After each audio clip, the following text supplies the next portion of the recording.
जब आपके द्वारे पे कोई भिक्षुक मांगने के लिए आता है तो आप जानते हैं आपके मन में क्या विचार आता है? और आप लोगों को, जो परिवार में महाराज 2-4 लोग होते हैं, बोले कि अरे भैया कौन आए हो? बोले कि भिखारी आए हो।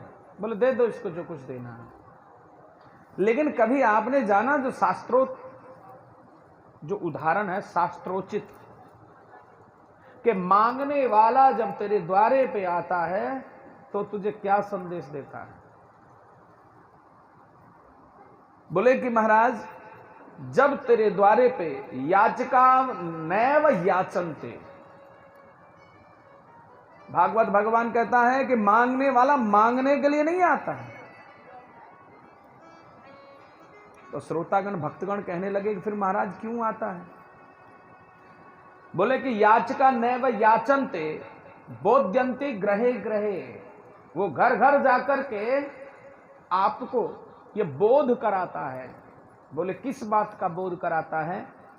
कि दीयताम दीयताम नित्यम, नित्य दान करो, नित्य दान करो। यदि तुमने दान नहीं किया तो दातुर गतिर इद्रसी, यदि तुमने दान नहीं किया तो तुम्हारी मेरे जैसी गति हो जाएगी।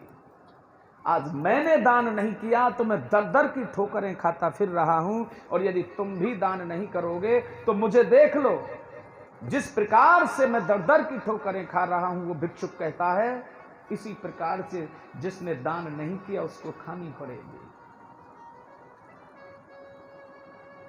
भिक्षुक भिक्षा लेने नहीं तो मैं संदेश देने आता है, और हम लोग उसे भिक्षुक समझ करके उस संदेश को इग्नोर कर देते हैं, अनसुना कर देते हैं, अनदेखा कर देते हैं। अब प्रश्न आता है कि दान किसे देना चाहिए, और जो दान नहीं करते उनका क्या होता है? सुखदेव स्वामी कहते हैं कि हे राजन, जो लोग दान नहीं करते उनके लिए बड़ा सुंदर भागवत में लिखा है कि अदत्त दानात् भवद दरिद्रो, कि जो लोग दान नहीं करते वो दरिद्र कुल में जन्म लेते हैं। कि अदत्त दानात् भवद दरिद्रो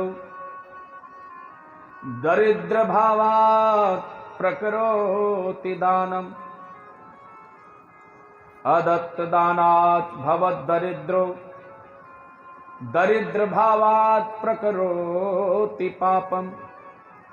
बोले जो व्यक्ति दान नहीं करता वो दरिद्र कुल में जन्म लेता है, और दरिद्र कुल में जन्म लेने के बाद वो व्यक्ति पाप कर्म करता है। याद रखना, आप लोगों का धैर्य कुछ समय तक रहता है, आप लोग नीतियों पर कुछ समय तक चलते हो। एक व्यक्ति है जो किसी से एक अन्न का दाना नहीं मांगता है, बड़ा धनवान है, दैव से वो कहीं फंस जाए किसी रास्ते में, और वहां उसे कोई साधन ना मिले, और उसके पास धैर्य है 1 दिन भूखा रहने का, 2 दिन भूखा रहने का, और महाराज जब उसे तीसरे दिन भी भूखा रहना पड़ जाए तो उसके हालात बहुत नाजुक हो जाते हैं, और दैव से वो चौथे दिन भी भूखा रह जाए तो महाराज चौथे दिन तो उसकी स्थिति ऐसी हो जाती है तो न खड़ा हुआ जाएगा न बोला जाएगा, वाणी भी नहीं निकलती महाराज भूखे के मुख से। 5 दिन में ये स्थिति हो गई। अब छठे दिन भी भूखा रहना पड़ा, दैव से वहीं से एक पथिक निकल रहा है, अब उसको पता है नहीं, और महाराज वो वहां अपने छाक को खोल करके बैठ गया, बोले भोजन कर लेता हूं, भूख लगी है रास्ते में। जो इतना स्वाभिमानी व्यक्ति था, जिसने जिंदगी में कभी किसी से मांगा नहीं, वो उससे टुकड़ा मांगेगा या नहीं मांगेगा?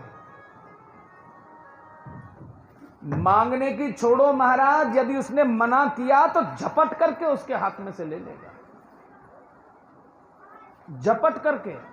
क्योंकि जब प्राणों पे संकट आता है तो प्राणी महाराज नियम धर्म कर्म सब भूल जाए।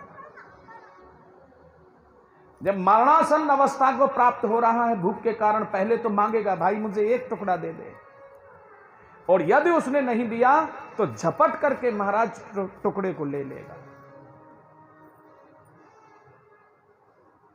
तो जो दरिद्र होता है वो दरिद्रता से इतना महाराज त्रस्त हो जाता है, इतना दुखी हो जाता है कि वो पाप कर्म में आरूढ़ हो जाता है।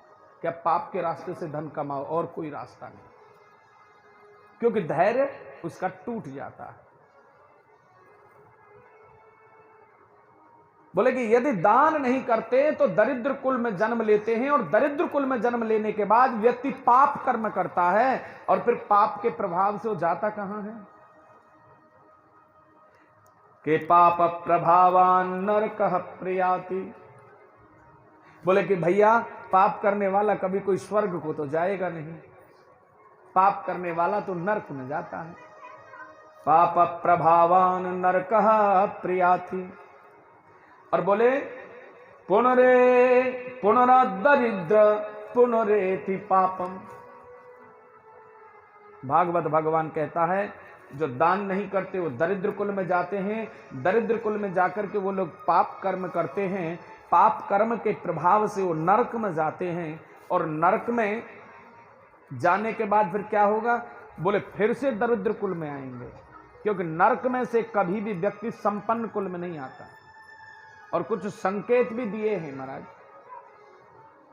कि जो नारकीय जीव आते हैं नरक में से घोर नरक को भोग करके, एक तो महाराज वो दरिद्र कुल में आएंगे, और दूसरा जो भागवत धर्म संकेत देता है, एक वो कुरूप व्यक्ति होगा, दूसरा वो कुरूपता के साथ साथ अंग भंग होगा, तीसरा महाराज कहने लगे कि उसके चेहरे का जो तेज है वो तेजहीन होगा। बोले ऐसे जिस व्यक्ति के लक्षण हैं वो नारकीय योनि में से नरक अपने कष्टों को भोग करके, अपने कर्म का फल भोग करके तब मनुष्य योनि में आते हैं। बोले मनुष्य योनि में कैसे आ गए? मनुष्य योनि तो बड़े पुण्यों से मिलती है, लेकिन याद रहे कि भगवान का नाम है दया का सागर। जब जीव को बहुत समय हो जाता है नरक में पड़े पड़े, तो एक अहेतुकी कृपा के नाम से भगवान की कृपा है जिसमें कोई कारण नहीं होता, ना तुम्हारी तपस्या, ना तुम्हारा योग जप तप बल, कुछ नहीं। उस अहेतुकी कृपा को करके भगवान, दया आती है भगवान को कि अब इसको इतना समय हो गया इस नरक में पड़े पड़े, अब इसका कर्म तो कोई बनेगा नहीं, चलो एक बार इसे मैं फिर से मौका देता हूं, उसे उठा करके मनुष्य योनि में डाल देते हैं। और कर्म करने के लिए सिर्फ एक मनुष्य योनि है और दूसरी कोई नहीं। कोई भी गधा घोड़ा बंदर सूकर कुकर कोई कर्म उनका कोई मान्य नहीं होता, कोई सत्कर्म नहीं करते। कल्याण के लिए एक मनुष्य योनि है, और जिसने इस अनमोल जीवन को व्यर्थ की बातों में या व्यर्थ के कामों में या व्यर्थ के व्यवहार में निकाल दिया, उसे तो अंत में पछताना पड़ता है। बोले मृत्यु का खौफ किसको होता है? मौत का खौफ। मौत का खौफ उसको होता है जो भगवान का भजन नहीं करता। जो भगवान के परम भक्त होते हैं उनको कोई मौत का खौफ नहीं होता। अरे बड़े हंस करके मृत्यु को गले लगाते हैं। वो जानते हैं कि ये अटल सत्य है और ये सत्य तो स्वीकार करना पड़ेगा। मृत्यु आती है, सहर्ष मृत्यु को गले लगा लेते हैं, हंसते हंसते प्राणों को त्याग देते हैं।